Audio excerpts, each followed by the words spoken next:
टोटराम काला। अरे लोन लियावा हवन लियावा जवन चाहे तोन लियावा। ए पुची एगो टोटराम काला लौंग जवाइन धल ढकनी में। ए पुची एगो टोटराम काला लौंग जवाइन धल ढकनी में।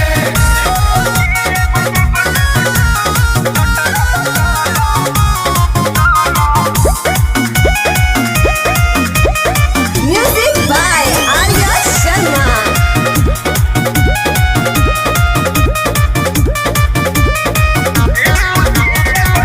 कायदा सिखावतानी फायदा तो करी हो।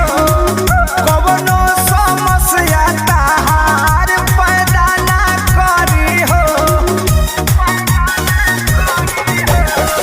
कायदा सिखावतानी फायदा तो करी हो। कवनो समस्या तहार पैदा ना करी हो।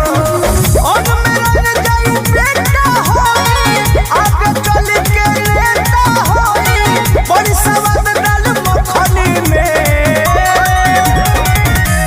ए बुच्ची एगो टोटराम अरे काला। सुतल भभूतल साड़ी अपन फूटल बाबा लगे आइल बारू सारा मजा लूटल। ए बुच्ची एगो टोटराम काला लौंग जवाइन धल ढकनी में। ए बुच्ची एगो टोटराम काला लौंग जवाइन धल ढकनी में।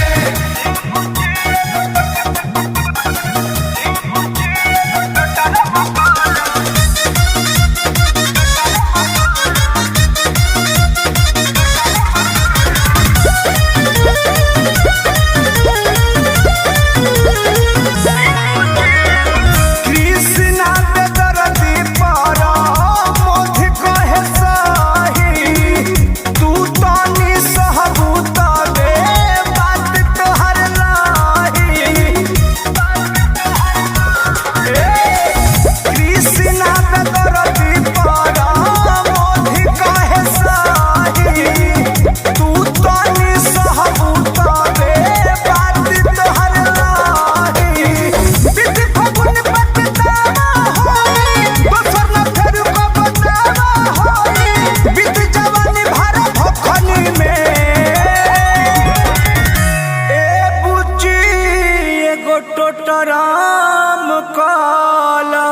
लोट जा सहोट जा भल ही अलोट जा जोड़ी हमर पड़ी होला पानी संगे घोट जा।